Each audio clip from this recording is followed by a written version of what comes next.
మూక పంచశతి స్తోత్రం నుంచి పాదారవింద శతకంలోని 51వ శ్లోకానికి ప్రవేశించాం. శ్లోకం ముందర అవిశ్రాంతం తిష్టన్ అకృత కవచః కందరపుటీ కుటీరాంతః ప్రౌఢం నఖరుచి పటాలీం ప్రకటయన్ ప్రచండం ఖండత్వం నయతు మమ కామాక్షి తరసా తమోవేతండేంద్రం తవ చరణ కంఠీరవపతి. ఇంకొక అద్భుతమైన ఒక ఊహ. మమ తమోవేతండేంద్రం ప్రచండం అని చెప్తున్నారు. తవ చరణ కంఠీరవపతి. చరణ అంటే అమ్మవారి పాదముల యొక్క, కంఠీరవపతి అంటే మృగరాజు, మృగేంద్రుడు అంటే సింహరాజు, ఏనుగు సింహం. ఇక్కడ తమోవేతండేంద్రం అని చెప్పారు. అంటే అజ్ఞానం అనే మదగజం, అది ప్రచండం, అసలే మామూలుది కాదు. అటువంటి ప్రచండమైన అటువంటి మదగజాన్ని ఏ విధంగా అమ్మవారి చరణ కంఠీరవపతి, ఆ చరణ కంఠీరవపతి అంటే అమ్మవారి చరణాలనే ఆ మృగేంద్రుడు అంటే సింహరాజు నఖరుచి పటాలీం ప్రకటయన్. పటాలీం ప్రకటయన్ అంటే జూలు విదిల్చుకుని, అంతే కదా మరి. యుద్ధం చేయాలంటే సింహం అలాంటి యుద్ధం చేయాలి కాబట్టి ఆ మృగరాజుని చెప్తున్నారు.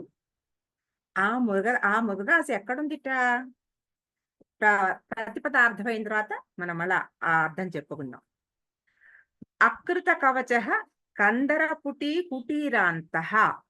అకృత కవచ అని మనం ఇంతకు ముందు కూడా చెప్పుకున్నాం. 49వ శ్లోకం. అకృత కవచ పంజరపుటే అని చెప్పుకున్నాం. అంటే ఏమిటి?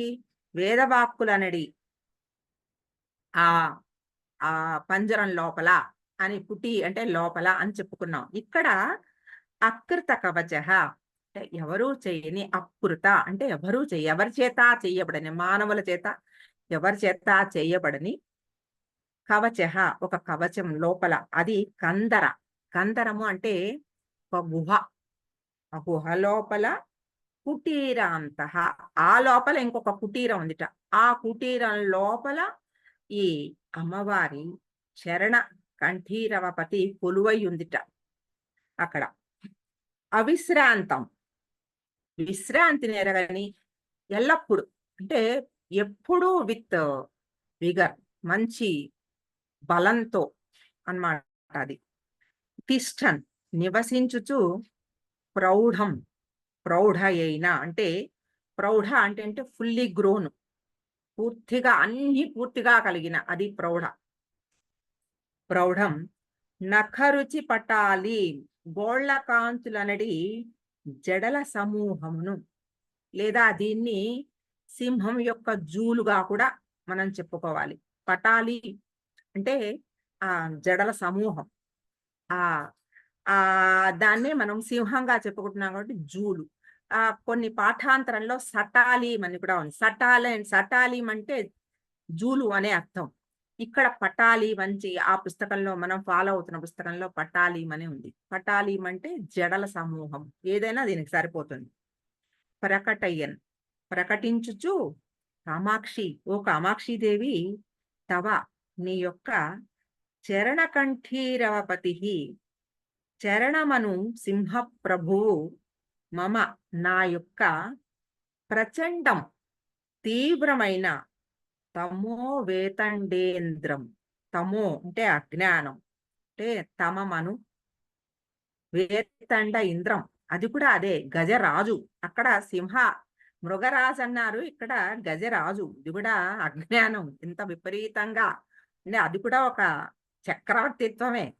అటువంటి గజరాజును తరస వెంటనే, క్విక్లీ, ఖండత్వం ముక్కలగుటను నయతు పొందించుగాక. అంటే అమ్మవారి ఆ చరణ కంఠీరవపతి నాలో ఉన్న ఈ తమో వేతండేంద్రమును ముక్కలుగా చేయుగాక అని ఇందులో చెప్తున్నారు.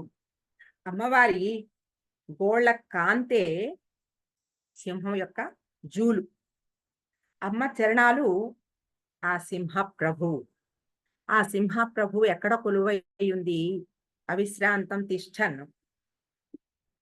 ఆ వేద వాక్కుల ఒక పంజరం లోపల, ఒక గుహ లోపల సింహం మరి ఎక్కడుంటుంది? సింహం గుహలో ఉంటుంది కదా! అందుకని ఇక్కడ కందర పుటి అన్నారు.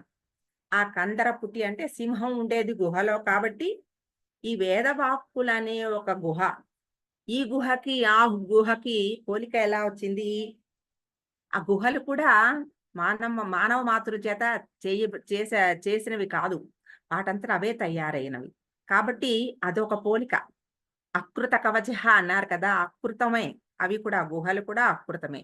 కాబట్టి ఆ అకృతమైన ఆ కందర పుటి, కుటీరాంతః ఆ లోపల ఆ సింహం అక్కడ కూర్చునుందిట.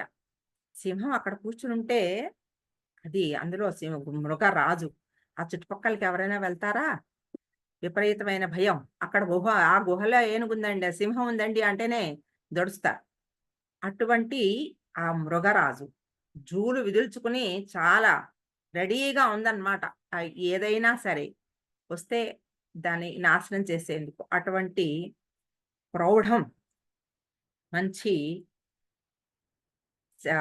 ఆ శక్తితో, వేలర్తో బాగా మంచి బలంతో ఉందది. అటువంటి ఆ సింహరాజు నాలో, ఆ సింహరాజు ఎదుర్కోవాల్సింది ఒక పెద్ద విషయం ఉంది. ఏమిటది? ప్రచండం తమో వేతండేంద్రం మమ. మమ తమో వేతండేంద్రం బహు ప్రచండం.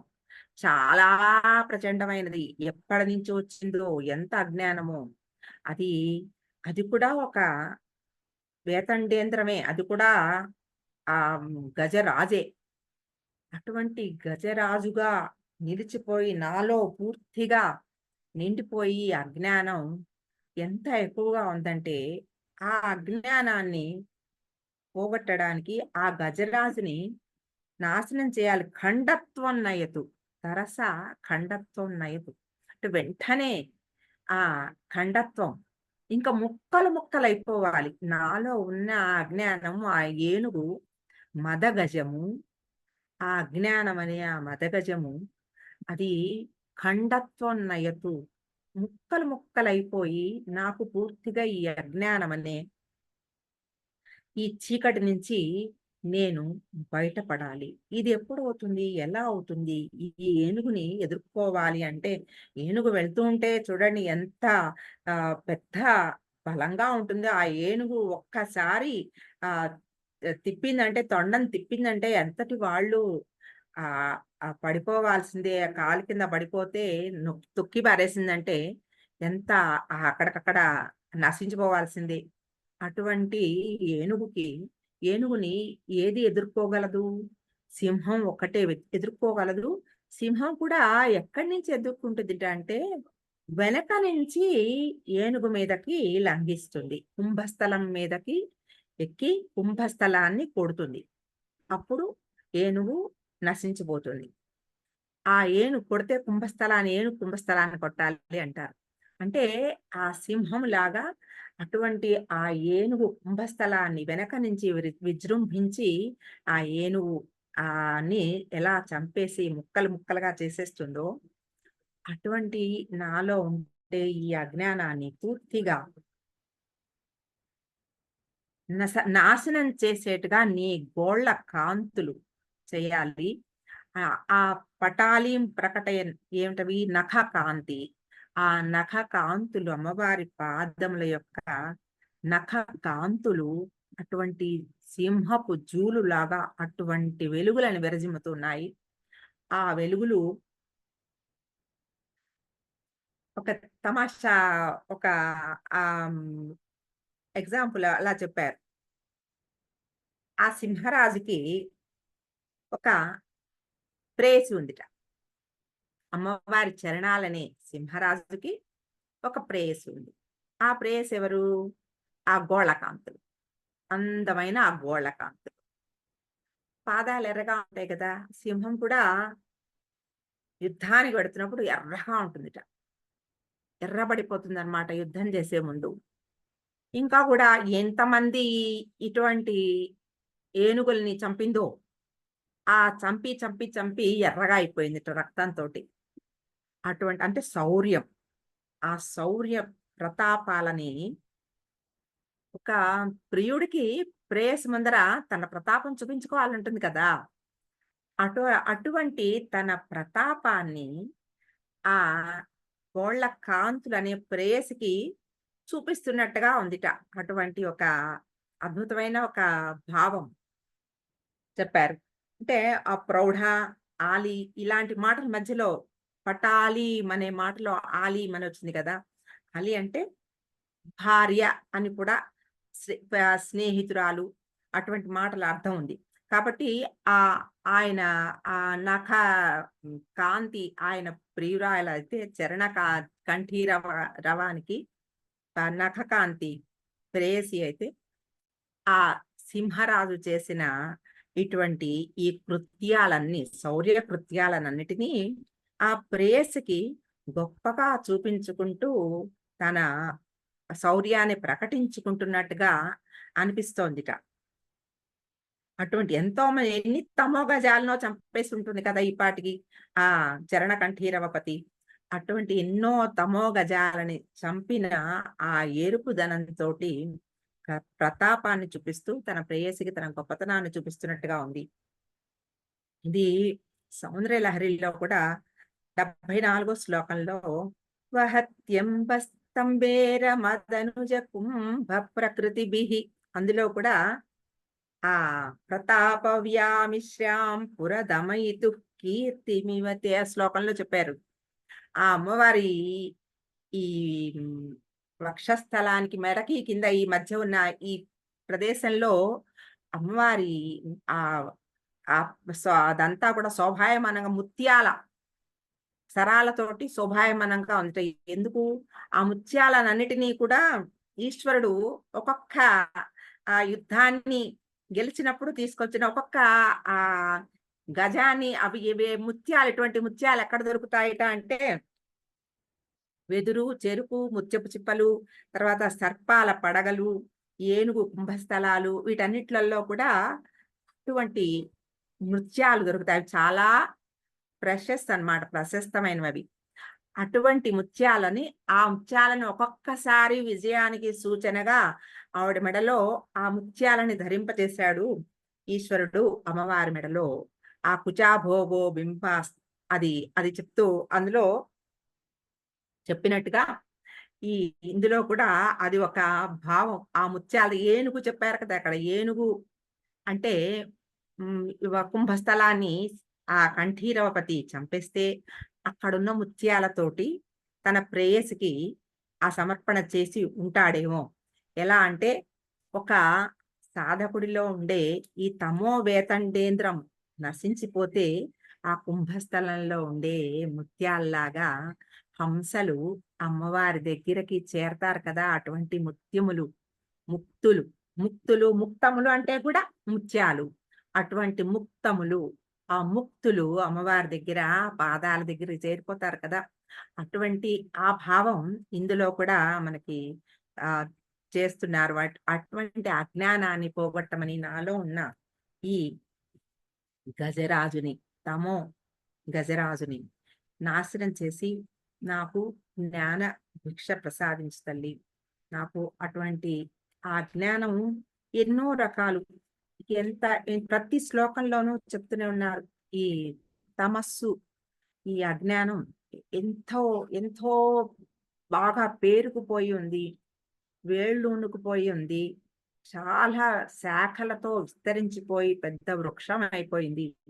అలాగే మద గజం అయిపోయింది అని చెప్తున్నారు. అటువంటి ఆ అజ్ఞానాన్ని పూర్తిగా నాశనం చేయడానికి అమ్మవారి పాదాల నుంచి వస్తున్న ఆ నఖ కాంతులు చాలు. ఎలాగైతే సింహానికి కూడా నఖకాంతులు ఉంటాయి. సింహాలకు ఉండే గోళ్ళు కూడా చాలా పవర్ఫుల్. గోళ్లతోనే నాశనం చేస్తుంది అది. ఆ ఏనుగుని చంపాలంటే దానికున్న పెద్ద ఇదేమిటిది అస్త్రము, దానికున్న గోళ్ళే. కాబట్టి ఆ గోళ్ళతోనే చీల్చి చెండాడేస్తుంది. అలాగే అమ్మవారి పాదాలకున్న నఖాలు, నఖ కాంతులు మనకి ఉండే అన్ని రకాల అజ్ఞానాలని గొడ్డలిలాగా మారి, ఆ నఖాలు గొడ్డళ్ళలాగా ఉండి మనలో ఉండే అన్ని రకాల అజ్ఞానాలని సమూలంగా నాశనం చేసే లోపలి దాకా పెకిలించి పారేసేందుకు ఆ ఆ గోళ్ళ పదును ఉపయోగపడాలి. ఆ నఖ కాంతులు మనకి కాంతులు అవ్వాలి. అజ్ఞాన తిమిరాన్ని పోగొట్టాలి అనేది ఈ శ్లోకంలో చెప్తున్నారు. తిష్టన్ అకృత కవచ కందర పుటీ కుటీరాంతః. అంటే ఈ పాదాలని తెలుసుకోవడము, వెళ్ళడము అంత తేలికేం కాదు. కందర పుటీ పుటీ పుటీ కుటీరాంతః. కందర పుటీ ఎంతో ఎక్కడో లోపల ఉంది. అంటే ఒక సాధారణమైన ఒక జీవి, ఇవన్నీ వేదాంగాలు ఇవన్నీ ఉన్నాయి. వీటన్నిట్లలోనూ వీటి మర్మం అంతా ఒక ఆ పరబ్రహ్మను గురించి తెలుసుకోవడమే. అదంతా ఆ అమ్మవారిని గురించి తెలుసుకోవాలన్నా, ఆ పరబ్రహ్మ తత్వం తెలుసుకోవాలన్నా, ఈ వేదాంగాల గురించి తెలుసుకోవాలి అని చెప్పారనుకోండి, ఆ పక్కకి వెళ్ళడానికి ఏదైనా ఒక జీవికి సాధ్యం అవుతుందా?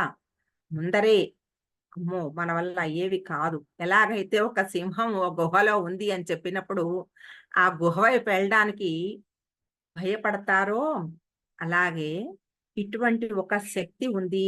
తెలుసుకోవాలి. ఈ పరబ్రహ్మ తత్వం గురించిన జ్ఞానం కావాలి. ఆ జ్ఞానం పొందాలి అన్నప్పుడు సాధారణమైన లౌకిక ప్రపంచంతో పూర్తిగా ముడిపడిపోయి ఉన్న ఒక జీవికి అటువైపు వెళ్ళడానికి భయమే. అమ్మో! ఇప్పుడు అవన్నీ నా వల్ల అవ్వవు. నేను చేయలేను. నాకయ్యేవి కాదు అనే ఒక భయం గోచరిస్తుంది ముందరే. అది లోపల లోపల ఇంకా ఇంకా ఆహ్, ఆ ఉన్న గజరాజుని ఇంకా బలంగా పెంచుతుంది. అటువైపుకి వెళ్ళనీయకుండా చేస్తుంది. ఎప్పుడైతే ఆహ్, మనలో కొంచెం సాధనా పటిమ, అకృత పుణ్యః అన్నట్లు ఏదో చిన్న పుణ్యం, కథం అకృత పుణ్యః ప్రభవతి అన్నప్పుడు అలా ఏదో చిన్న ఒక పుణ్యం లవలేశం మాత్రం ఉంటే, ఆ వైపుకు వెళ్ళాలనో, తెలుసుకోవాలనో ఒక జిజ్ఞాస వస్తుంది. అప్పుడు అంత లోపల ఉన్న ఆ కందర కుటీరాంతః ఆ ఉన్న ఆ గజరాజునది ఆ సింహరాజును గూడా చూడడానికి భయమెయ్యదు. ఎందుకంటే అటువంటి ఆ శక్తి నాలో ఉండే ఈ తమస్సుని పోగొట్టేస్తుందనే ఒక ధైర్యం వచ్చినప్పుడు, అక్కడ ఆ సింహరాజును చూస్తే భయం వెయ్యదు. ధైర్యం వస్తుంది. అటువంటి ధైర్యాన్ని పొంది మనలో ఉండే ఈ తమో వేతండేంద్రాన్ని సమూలంగా ఖండత్వం నయతు తరసా ఆ వెంటనే నేనెప్పుడైతే నేను తలుచుకున్నానో, నీ పాద ధ్యానం చేశానో, ఆ ధ్యానం చేసిన వెంటనే నాలో ఉన్న ఈ తమో వేతండేంద్రాన్ని ఖండత్వం నయతు పూర్తిగా ముక్కలు చేసేయమ్మా. అంటే ఆయన అయిపోయింది అనే భావనతోనే చెప్తున్నారు. ఎప్పుడైతే ఆ ధ్యానం జరిగిందో మనలో ఆ పాద దర్శనం, ఆహ్, ఆ లోపల ఒకసారి ఒక ధ్యానం చేశాము. అప్పుడే మనలో ఉన్న అజ్ఞానం పటాపంచలైపోయిందని, అలా ఆ జ్ఞానం పోతేనే మనకి ఆ వెలుగులో అమ్మవారి పాదాలు కనబడతాయి గదా! కాబట్టి ఈ 51 శ్లోకానికొచ్చేప్పటికి ఆ అమ్మవారి పాద దర్శనం మనకి పూర్తిగా జరిగేటట్టుగా చేశారు. అది ఒక సింహరాజుగా భావన చేస్తూ అమ్మవారి పాదాలని అటువంటి ఆ ఎరుపు రంగు ఒకటి మనకి ఆ శౌర్యాన్ని కూడా రక చూపిస్తూ, అంటే విజయానికి ఎరుపు కరుణకి ప్రతీక, విజయానికి కూడా ప్రతీక, రజోగుణానికి ప్రతీక ఎప్పుడు మనం చెప్పుకుంటున్నాం. ఇప్పుడు ఈ ఎరుపు మనకి కూడా ఒక విజయానికి, ఒక చిన్న ఆ పాద దర్శనం గురించిన ఒక భావన జరిగింది. కాబట్టి ఇక్కడ మనకి ఆ అమ్మవారి పాద దర్శనాన్ని సింహరాజుతో పోలుస్తూ మనకి ఆ దర్శనం చేయించారు ఇందులో. అవిశ్రాంతం తిష్టన్నకృతకవచః కందరపుటీ కుటీరాन्तః ప్రౌఢం న కరుచిపటాలీం ప్రకటయన్ ప్రచండం ఖండత్వం నయతు మమ కామాక్షి తరసా తమోవేతండేంద్రం తవ చరణ కంఠీరవపతి. ఇక్కడ కూడా అవిశ్రాంతం అని చెప్తున్నారు అమ్మవారికి. ఆవిడకేం విశ్రాంతి లేదు. ఎంతమంది అజ్ఞానులైన ఈ జీవులు ఉన్నారో ఇంతమందిని ఉద్ధరించాలని కంకణం కట్టుకుంది ఆవిడ. ఎంత ఆ విశ్రాంతి లేకుండా చేస్తే ఒక మాదిరి అవుతుంది. ఒక తల్లికి ఇప్పుడు పిల్లల ఉన్నతి పట్ల విశ్రాంతి అనేది ఉండదు కదా. ఎంత వాళ్ళ పరీక్షలుంటే తల్లికి ఎంత ఆలోచనగా ఉంటుంది. వీళ్ళు చదువుకుంటున్నారు, ఏమన్నా కావాలా ఇవ్వాలా, రాత్రి మేలుకొని కూర్చున్నాడు, ఇంకా ఎంతసేపు చదువుకుంటావు నాన్న, పడుకో, ఇంకా చాలులే అమ్మా పడుకో అని చెప్తూ ఉంటుంది తల్లి. చదువుకోకపోతే చదువుకో అమ్మా అని చెప్తుంది. ఎక్కువ చదువుకుంటుంటే కష్టమైపోతున్నా అన్నయ్య పడుకో, మళ్ళీ రేపు పరీక్ష రాయలేమని చెప్తుంది. అంటే అన్ని రకాలుగా ఒక బిడ్డ ఉన్నతి కోసం తల్లి ఎలాగైతే అనుక్షణము తిప్పలు పడుతూ ఉంటుందో అటువంటి ఆ ఆతృత ఆ అమ్మవారికి కూడా తన సంతానం పట్ల ఉంటుంది అనుక్షణం. అందుకే అవిశ్రాంతం తిష్ట. ఆవిడ ఆవిడకి అసలు విశ్రాంతి అనేది లేదు. ఎప్పుడు కూడా ఆ పనిలో నిమగ్నమయ్యే ఉంటుంది. ఉద్ధరణ, జీవోద్ధరణ. ఆ జీవుల్ని ఉద్ధరించడమే ఆవిడ కార్యక్రమం. కాబట్టి ఆ పాదాలకే అటువంటి శక్తి. పాద దర్శనం ధ్యానం చేసుకుంటే చాలు. అటువంటి ఆ జ్ఞానోదయం భక్తుల్లో కలిగిపోయేంత ఆ శక్తివంతమైనవి ఆ పాదాలు. అటువంటి ఆ పాదాలని దర్శనం చేసుకుని, ధ్యానం చేసుకుని, అటువంటి మనలో ఉన్న ఈ తమస్సు, అజ్ఞానాన్ని ఖండాలుగా ఆ చేసేసుకుని జ్ఞాన మార్గంలో ప్రవేశించాలి అని ఈ శ్లోకంలో మనకి చెప్పారు.